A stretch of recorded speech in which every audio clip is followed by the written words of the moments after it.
Antonello da Messina was from Sicily, from the city of Messina in Sicily.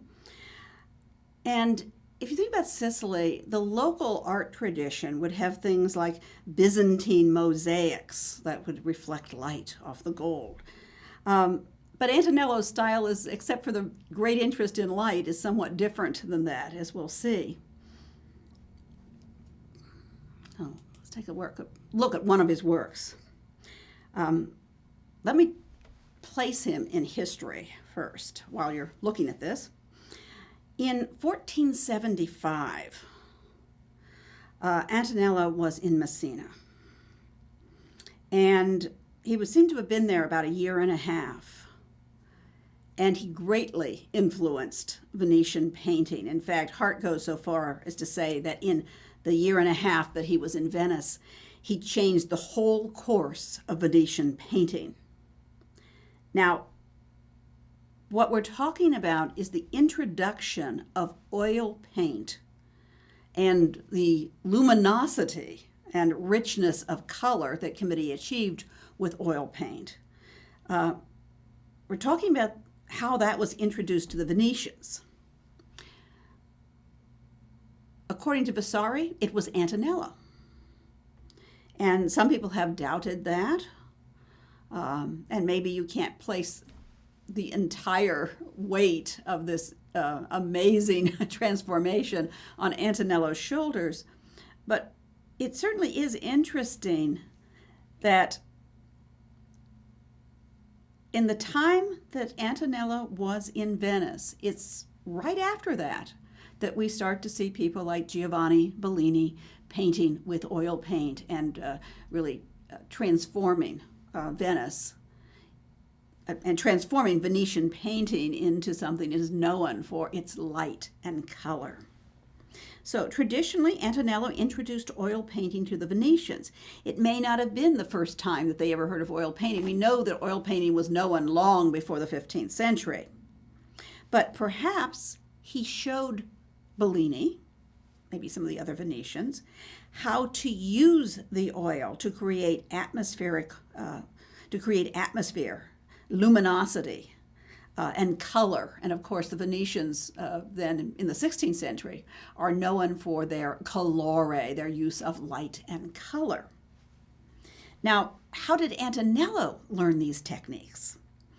Well, we don't know. According to Vasari, he went to Flanders, he went to the Netherlands, and he learned the secret of oil paint, as they often call it. And I suppose it's possible he might have gone to Flanders. He did travel around to different places, but we don't have any proof that he did that. We do know that he was in places in Italy where perhaps he could have met with painters that had come south, come from the Netherlands, come from Flanders, and moved to Italy, or with other artists who had been influenced by oil painting. Your book talks about Naples and Cole Antonio, who's a wonderful artist that has Flemish influence in his art. And we do know that there were painters in Italy who had come down from Flanders. At the court of Urbino, for example, there was Huys van Wasserhoven, or Huys van Ghent. And there's also a mention of a Pietro of Flanders, whom some people think was Petrus Christus. So, however Antonello learned to use oil paint in the manner of the Flemish artists, he did so. And so we see this very, very strong influence from Netherlandish art in his works of art. You're looking at a painting about 18 inches high, and it's St. Jerome in his study. We've talked a little bit about the iconography of St. Jerome, and I said that there's usually two ways of showing Jerome. Either as the ascetic saint who's out in the wilderness and hitting on his breast with a stone to make it all bloody, or St. Jerome as a scholar in his study. And so here you see Jerome in his study, wearing the cardinal's robes. Of course, there were no cardinals at the time of St. Jerome, but such a learned doctor, the person who wrote the translation of the Bible that we know of as the Vulgate, and of course, many, many other writings. How could he possibly not be appointed cardinal? Well, of course, they didn't have them, but he seems to have acquired the office posthumously. And so that is how the artists portray him. So he's seated in his study with bookcases behind him, various little objects, which we're going to look at some of these, and is reading. And then you have this rather vast architectural space with windows in the background, and the light is streaming from the windows. You may notice that the lion of St. Jerome has followed him back. I said he becomes domesticated, and the lion has become part of Jerome's life and is living in the same building with him, as you see in the background. We see his little lion. But you can also see how light and shadow play. The light comes from the distant windows. Light also seems to come through this stone portico, which frames the picture. Now, in Netherlandish art, Roger van der Weyden introduced that kind of device where you have an architectural frame that is painted, and you look through it and you see the figures in the scene I want to say behind it. Of course, they're on the same level. They're actually on a piece of panel, a piece of wood. And usually in Roger van der Weyden's images, and Petrus Christus incidentally did borrow that, you would have sculpture in the architraves showing, for example, depending on what the subject is, perhaps the history of Adam and Eve or something like that. Here, of course, we do not have any sculpture on the framework. So in a sense, it's not Antonello copying. It's Antonello taking a Netherlandish motif and transforming it into, this case, a monumental, simplified architectural framework. And the light is coming also not only from the back windows, but it's also coming from the front.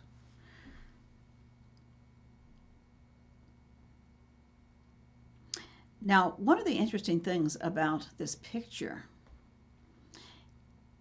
is what was said of it in the early 16th century.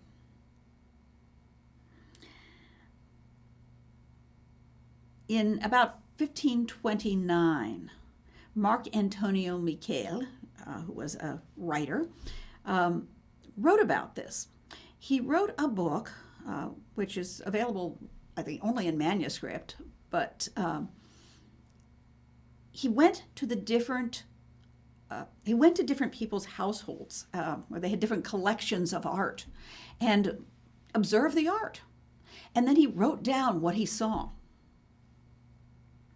And he obviously saw this painting, it's described, and then he says that this painting is painted by Jan van Eyck, or perhaps Memling.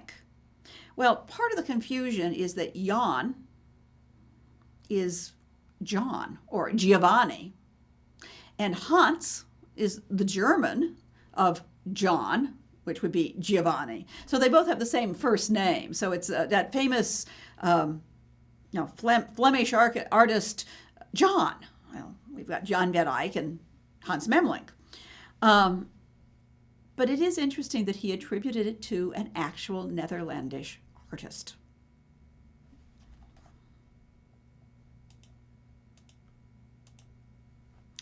Now, I brought in a very small picture that has been attributed to Jan van Eyck. It is in Detroit, in the Detroit Institute of Art, and it's about the size of a postcard. It's like something like 6 inches high. So it's a very tiny picture. We know that in the Medici collection, there was a St. Jerome in his study by Jan van Eyck. At least Vasari says so.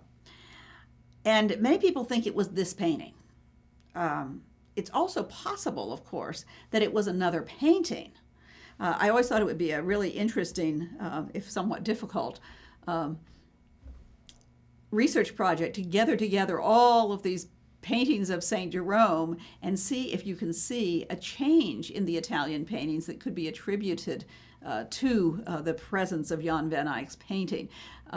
Very specific iconographical details, for example. But since we haven't done that, we're just going to look at this more generally. You see the painting that has been attributed to Jan van Eyck. I should tell you what the problem with it. It has a date on it, which is 1442, and Jan van Eyck died in 1441. One of the ideas about it is that perhaps it was in Jan van Eyck's studio and someone finished it and put the date on it. Other people think it's a follower. But whichever it is, Eyckian, as it will be in the fact that it has all of this Netherlandish detail. And you can see some of these still life objects that are on the bookshelves in the Jan van Eyck. We have all of these different objects on the bookshelves. We have beads, sort of the forerunner of the rosary beads, and a clear vessel with light, and fruit, and books, all sorts of different devices which have been written about. The person who's done a lot of research on this little painting is Edwin Hall, Hall. So we have similar things, particularly this idea of the different little still life objects that we find in Antonello's St. Jerome. Some of the devices, some of the things that we see are not in the Eyckian St. Jerome, but are in other Netherlandish paintings. For example, the towel that's hanging here, that we find in paintings by Campine, by Jan van Eyck, by a number of artists. So it was what I can say a popular motif. Even if he had not seen one of the paintings that contains it today, there may have been other paintings that once existed.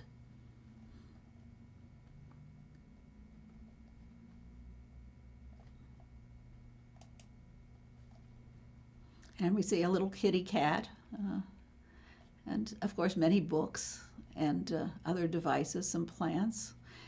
Down in the foreground, we have two birds, the peacock, which you see frequently in art, and the red-legged partridge. And there's also a metal basin. That metal basin appears in paintings by Jan van Eyck, incidentally.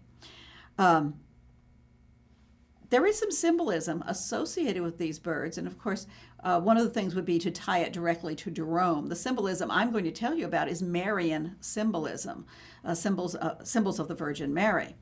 The red-legged partridge in Bestiaries, the Book of the Beasts, was considered to be so lusty that if wind blew over the male partridge and then blew over the female partridge, it would conceive. Now, that becomes a kind of emblem or metaphor for the virginity of Mary. She is impregnated without sexual activity by a breath of air, the Word of God. So it's possible that these could refer to Mary, or I suppose they could refer to something else. The peacock, of course, has a long history in Christian art. Sometimes it's seen as a paradisial bird, a bird that would. Sometimes it's seen as a paradisial bird, a bird that is so beautiful and exotic that it could be featured in paradise. Sometimes the eyes on the male peacock tail are called the eyes of God, the all-seeing eyes of God. And also, it's a regal bird. In classical mythology, it was the bird that was associated with the Queen of Heaven, Juno. And so we sometimes see it near the Virgin Mary, who is the Queen of Heaven in Christian iconography. Now, why would we have Marian iconography with St. Jerome? Well, St. Jerome was a doctor of the church who wrote about Mary, and who defended the perpetual virginity of Mary. It was a major theme in his writings. So that's one possibility. Of course, there may be others.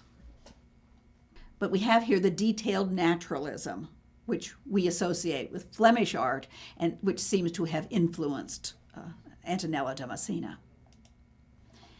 And here we have what I think is one of the most beautiful images of Mary as the Virgin Annunciate. We've seen paintings of the Annunciation, where the angel flies in on one side, the angel Gabriel, and Mary is on the other side, and the angel announces to Mary, hence Annunciation, that she will bear the Christ child. But this painting, just under 18 inches high, about 17 3/4 inches, this painting just shows Mary. And it shows a close-up of Mary. But this image has only Mary. It's possible that it could have been part of a diptych, that there could have been another half-length image of the angel Gabriel. But the way that Mary is looking at us, but the way that Mary looks out of the painting as though she's seeing the angel and just raising her hand in surprise, as though we are standing there where the angel Gabriel will be. And the light from the angel, perhaps, seemed to shine on Mary's face. Or maybe it's a light from a hidden window that shines light on Mary's face, and the back of her hand, which you see the raised hand is shadowed. So it may be that this was a single image for devotional purposes. And so the viewer can come face to face with Mary, very, very close up, and in a sense participate in the miracle of the Annunciation. I could say his Ave, gratia plena. Ave Maria, gratia plena. Hail, thou who art full of grace. The Lord is with you. That's the angelic salutation. So we're standing in the place of the angels speaking the angelic salutation, speaking the prayer of the Ave Maria. The smooth modeling of the face set off by this rich blue, as I said, exquisite in its simplicity. And yet you can see that the face is sculptural in the sense that it is solid and three-dimensional, and it is modeled with the light and dark. Antonello is also very well known for his portraiture, which once again shows the influence of Netherlandish artists. The three-quarter view was something that was seen first in Netherlandish art and becomes part of Italian tradition as well. And here we have the light shining in on the face.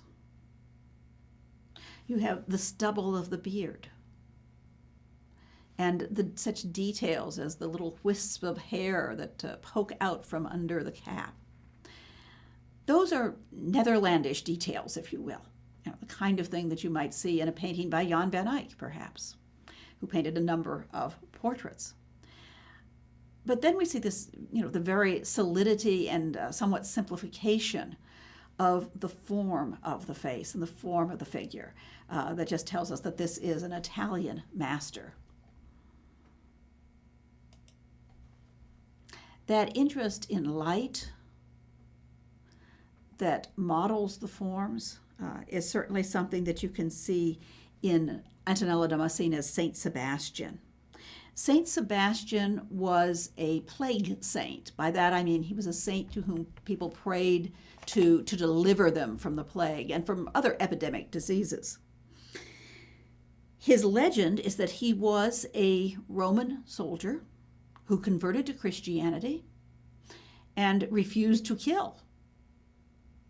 And because of this, he was executed by the members of his own company, who they tied him to a post and they shot arrows at him and left him for dead.